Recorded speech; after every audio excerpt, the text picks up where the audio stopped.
Hey there, this is Andy Grider, and I am the host and producer of Unique This Week. It's a production of Uniqueness is Power. You can find us at uniquenessispower.com. There's a YouTube channel there full of all the past episodes, and there's some amazing people there for you to kind of key into and find out what makes them unique, maybe give yourself some inspiration. Today, we are very fortunate to have with us Zack Knight. He's an Army combat veteran, an author, a speaker, and for the purposes of today's interview, Zack's the founder of ATLVets and Battle, which is Be a Tactical Leader. Both cases, he's helping veterans in entrepreneurship or in learning how to look at business from a different perspective. And I love what you're doing, Zack. Thank you for being here. We'll get into the hows and whys of all this as we go through, but I really appreciate you taking the time. No, I appreciate you having me here, Andy. Always a good time to cut it up with you, and of course, talk a little bit about business. Right on. I was going to say it's you've become one of those people that I am just fond of every time I get a chance to correspond with, because you again, like I said to you right before we jumped in, your demeanor is just wonderfully chill and laid back and yet ridiculously professional. So it works out really nicely. It's a good Until we mix. start drinking bourbon, and then it goes off the rails. Well, that's okay. We can do that. We can do that. That's one place I can meet you still. I wanted to talk a little bit up front about what ATLVets is and what Be a Tactical Leader is, and then get into some deeper questions. So, as I understand it, ATLVets is helping veterans in entrepreneurship that have a desire to start their own business.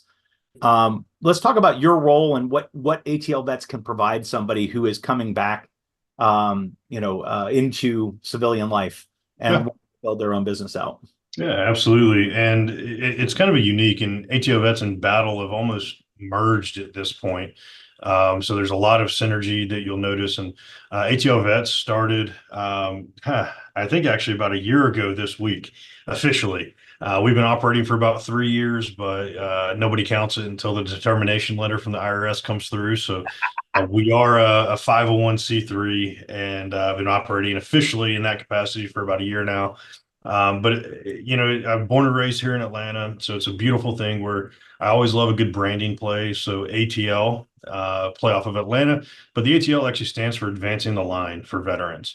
So anytime we're outside of Atlanta, we're now expanded into Tampa, Virginia Beach, DC, looking to move into either Houston or Dallas. Still trying to figure out which one might be a little bit better for us, but whenever we're in those cities, it's Advancing the Line for Veterans in Tampa or Advancing the Line for Veterans in DC, and it's a great branding piece where it really highlights our overall mission of truly just advancing the line. We do that through workforce development, entrepreneurship. I kind of overall have narrowed it down to high achievers leaving the military that want to keep high achieving.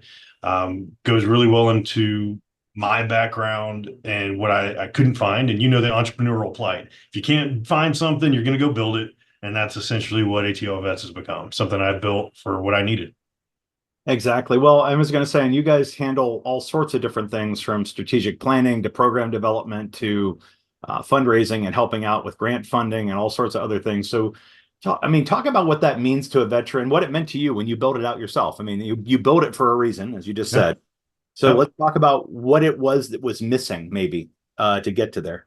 Yeah, the big piece, the gap that I identified was truly the high achieving, the experienced individual. You have great organizations, work for warriors or hire heroes that are perfect for entry level, right? You have here locally, you have the Warrior Alliance we have a great collaboration with that does like the personal needs, personal advocacy. We didn't want to touch any of that, essentially. What we wanted to really specialize in were four modalities, if you will: marketing, mindset, movement, and money management. The four things that I think veterans struggle with the most. I don't care what level you are. And then operate in the capacity of somebody that has 15, 20, 30 years of experience. For me, it's 15, from law enforcement to military, 15 years of experience. And I operated at a high level in both. On the PD side here in Atlanta, I was a SWAT operator. I did undercover work, top of the top for what police offers. In the military, I went into the infantry, and there's only the infantry in the Army. That's all that matters, right?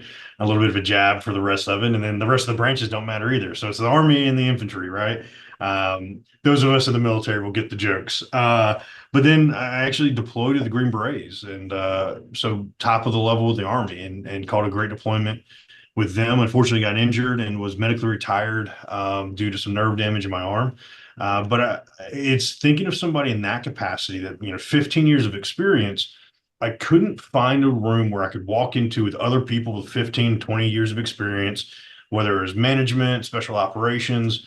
And so I essentially built that. I wanted a room I could walk into and have somebody else that isn't looking for an entry level job. We don't do entry level placement, but the conversation's also on a high level where even the board now is made up of 8-figure CEOs, 2-star general. We have a high level of influence surrounding myself, the organization. So when you come to one of our events, it ends up being that tier of a conversation. And there was a huge gap there that I couldn't find it. So went and decided to build it. I love it. Well, you talk about an entrepreneurial spirit. What caused you to identify those four areas? Were they the Achilles heel for you as well, or were they ones that you've kind of come to experience over time? No, definitely my own personal experience, same capacity, right? Marketing as our first pillar, we talked about Battle. Battle was that for-profit brand that I've had for years. The podcast is under the Tactical Leader. The Be a Tactical Leader brand, I still love it. And it's that for-profit side. But what it ended up evolving into was my production company. I have a full media and PR company operating under that. It's also Nightly Productions. It's a DBA under Battle. But we did everything from web dev to graphic design, videographer on staff, photographer on staff, everything PR related, right?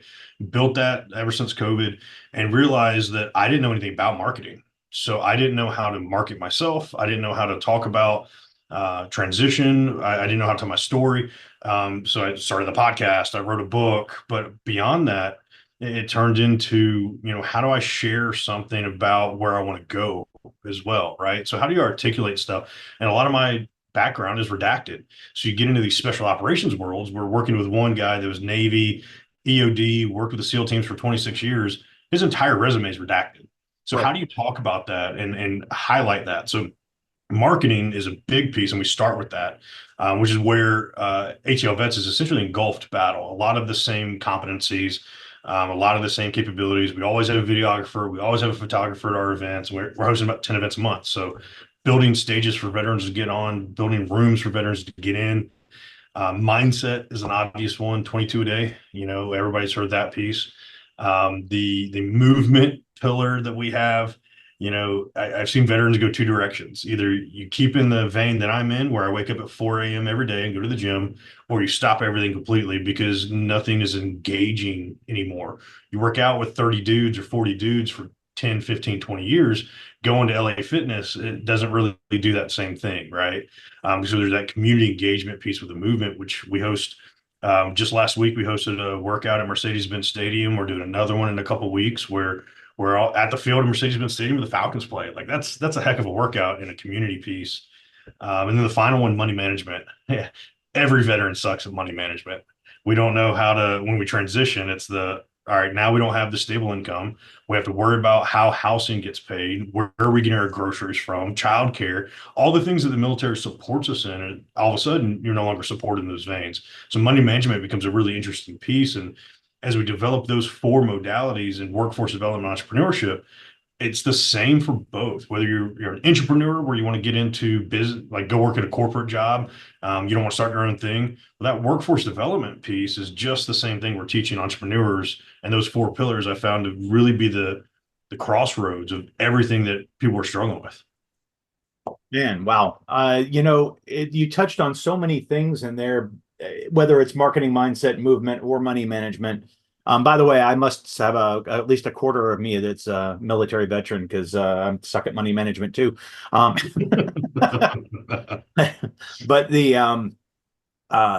you mentioned teamwork a lot and a lot of camaraderie and a lot of the togetherness that is missing when you leave.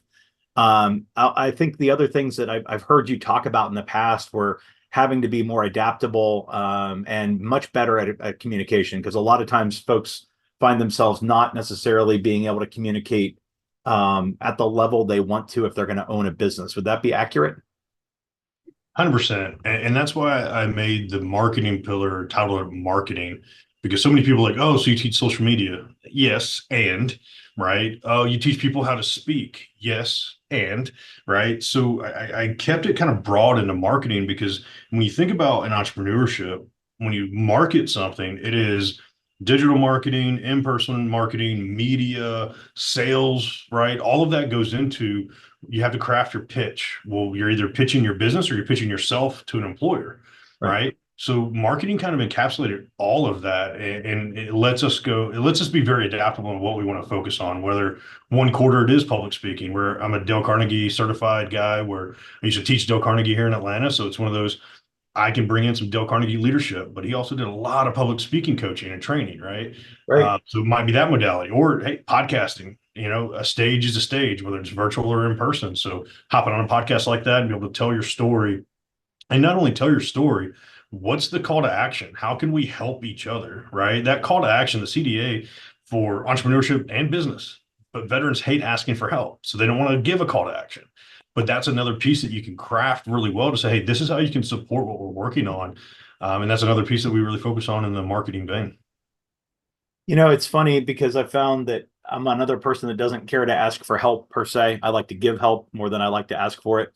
And so I think usually when it's mutual, and I don't know if that's going to be true for the veterans or not, but if you're asking, saying, what can I do for you? What can we do together? Um, And and so many people look at that as transactional. Sorry to cut you off because this excites me so much, right? I People look love at it. that as transactional. And I'm like, yes, it is. And I love it. Where so many people say, don't be transactional in networking. But when you look at it and you look in the 5A, speaking solely from the 501c space right now, you have a gala and I'm going to spend 500K on a party and try to fundraise $1 million. And so many nonprofits do that. And it drives me nuts. I absolutely hate wasting money on a party, right? To me, it's not tactical. It's not tangible. It's not serving the veteran community. So something that we do in all of our capacities, all the events we host a 3-day business conference. So all my sponsors, all the people that want to fund and donate and support the veteran community, then get listed, and we have, because of the PR component, we run it like advertising deals, right? So this is what you're getting in exchange for donating and sponsoring and helping us do this 3-day. Here's the quote unquote transaction. Here's the value you're going to get back. Right. This is why, beyond just doing a good thing, you're actually making an impact in a totally different way. And we align all our events that way, where if you're sponsoring, we're going to highlight the heck out of you and do an interview piece. We're going to make sure you understand that we appreciate you, but then we're also going to interview the veteran that you're supporting. So you mentioned grant funding. So if we have somebody that donates 25 grand, we do up to $25,000 in grant funding for veteran entrepreneurs. That 25,000 that gets donated, we actually do a cause marketing PR piece on the whole thing, where, because we have the videographer, we're going to highlight the donor, we're going to highlight the veteran, we're going to highlight the whole process and tell that story. Again, marketing. So it lets everybody see the immense amount of value. And the beauty of all of that is there's a lot of transparency in our funding, right? It's not not a misappropriation of funds, right? There are a lot of 501cs get in trouble or even just have the appearance of misappropriation of funds. For us, it's like, no, this money was donated here and spent here. We want to keep that transparency happening. Well, what it sounds to me like what you're doing with the 501 C3 501c3 is to make sure that the end product, the end user, the end person, the end goal is met by passing most of the profit through, or most of the donations through, instead of putting it in the CEO's pocket or putting it in the galas you mentioned, that kind of thing. With that in mind, there's someone else that we'll talk about after we're done here that I want to introduce you to, that I think you could do some serious damage with. Be a very, very good In a thing. good way, hopefully. Yeah, Good very, damage. very good damage. As John Lewis used to say, good trouble. I Uh, love Good that. trouble, right? Um, so we talked about some of the biggest challenges for veterans trying to start their own business. Can you talk? And again, I know we have a lot of stories that are redacted. We have a lot of things that you don't want to get too direct, but what's one of the best success stories you've had from ATL Vets at this point? What would you consider to be one of the bigger turnarounds, or one of the big like, wow, this worked exactly the way we wanted it to? Yeah, man. And I'll be very honest about it. It was a struggle for me at first to find those wins, right? So we've had a couple that are like, oh, absolutely. But it's hard to track ROI. No different than a podcast, right? You put out an episode, 1,000 people might listen to it, but you might not be able to track that unless you're really being specific on what those metrics are and what your KPIs are. So we've had some great ones looking back, where it took me a while to be like, oh, that was actually a great win for everybody. But it's become a little bit more natural as we've grown. In Tampa, being a SOCOM guy, I have a great network in Tampa. So drawing Tampa in as our second biggest city. There's a guy down there that's a colonel, 30-year veteran, right? So you think for 30 years, he did one thing specifically, and then he was a colonel, so very high ranking in that whole sector of. And then he was also attached to special operations, so he has great experience. He did a skill bridge program, and for those of y'all that don't know what skill bridge is, it's kind of like a internship program where the last 6 months of your contract, the military will actually place you with a company as like an internship and pay for that internship. And the expectation is after that skill bridge is completed, you get hired by that company. And I highlighted him at one of the events we hosted in Tampa because I wanted to hear this story because you don't normally hear it from that level of an individual of I got out, I did everything right up until the retirement day. I got out, I did the skill bridge, I got in that first job, and I absolutely effing hated it. And you don't hear that perspective often. But what he said is that first year he floundered. And you look at the statistics, 60% of veterans leave their first job after the military within 6 months because they absolutely hate it, right? So as we started to evolving in that conversation, we started talking through, well, why were you so unhappy? And he said, I had no purpose. I had no mission. I had no idea what I was fighting for anymore. Because in his mind, he's serving the U.S. Army for so long, right? And our mission statement, it actually hit our mission statement so perfectly, helping high achieving veterans transition and find a new purpose and passion for their lives. I think that's how we stop suicide. I think that's how we stop the 22 a day. We're not going to give a fish, right? A lot of our programs are not free for veterans. We're not charging a lot, but there is skin in the game. I want that high achiever that understands like this is how I'm going to start learning to fish in this new world. And when he hit that, I'm like, oh my God, that's it, right? Helping veterans discover the new purpose and passion. And he's like, and as we kept talking, he's like, had that aha moment during the conversation of like, this is what makes me wake up tomorrow morning. Yeah. That's the success. And we've replicated that, which I think is a beautiful thing. It's not easy. It's not simple, right? But replicating that aha moment of, man, this is why I want to wake up tomorrow changes the dynamic of the conversation. Well, I think that as you were mentioning earlier, when you're learning to promote yourself and your business and things like that, you have to first understand what your purpose, your passion, and everything else are, and your why, to use another term that gets thrown a lot. But if you think about military service and you think about the folks that have done this for even 5, 10 years, much less 30 years, and maybe at a fairly high level, but maybe not as a high a level as you or the colonel you just mentioned. But they're still fairly high achieving mentalities, mindsets. What about military service translates best, and then what translates worst to business for folks? Man, I think the best is the accomplishing the mission attitude, right?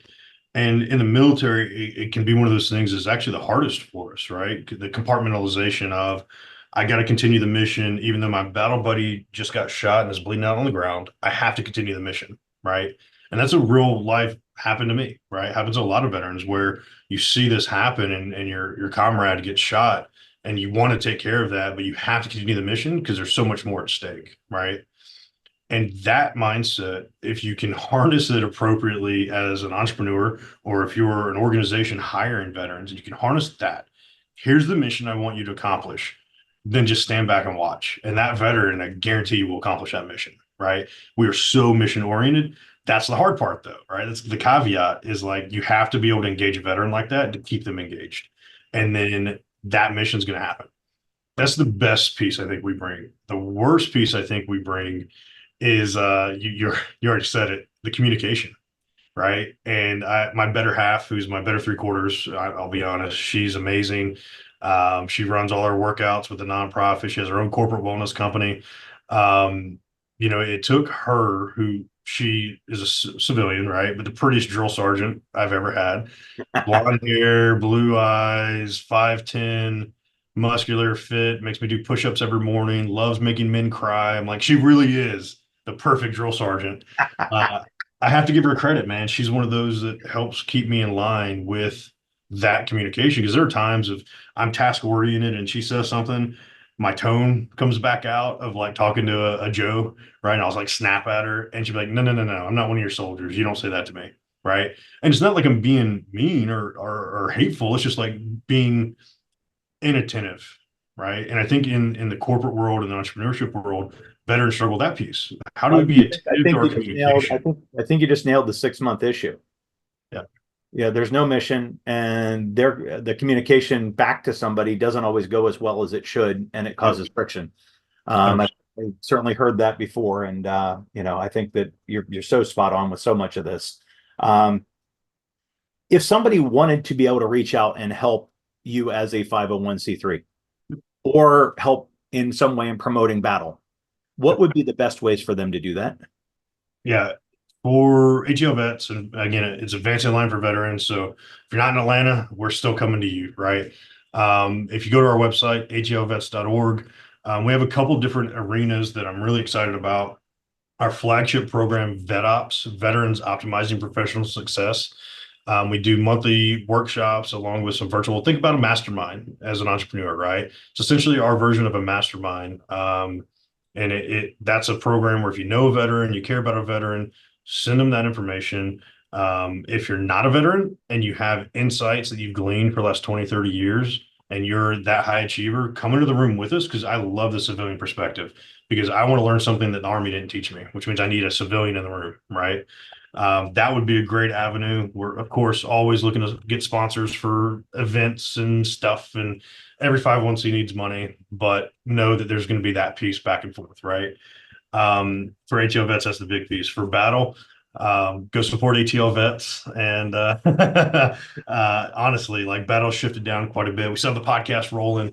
But my main focus now is advancing line for veterans and making sure everything I learned running battle and masterminds and business consulting is now folded into doing it for veterans specifically, and really making sure we're advancing the line. I love it. I love it just tremendously. How does somebody get in touch with you outside of the website, Zach? Is there an easy way to do that? Yeah, Zack A. Knight. You can either go to zackknight.com, LinkedIn. I'm big on LinkedIn, constantly on LinkedIn, as are you, Andy. So I know that's a commonality. But the big thing I will say is make sure you put the middle initial A in there because if you just search for Zack Knight, it ends up being some really popular indie singer with beautiful hair, not a bald guy with a beard. So I can't overcome the SEO from Bollywood yet. And it's not a joke. If you Google Zack Knight, you will find a beautiful man I that was going to say, sings. and by the way, this is not no hair. This is a solar panel. That's a solar panel, bro. So, I just like being aerodynamic, Yeah, yeah. Well, that too. That too. There We're not losing hair. We're gaining face. There you it is. go. The So aggressive forehead took over the rest of my head. absolutely, absolutely. Like most things in your life, it seems to be aggressive. There you are.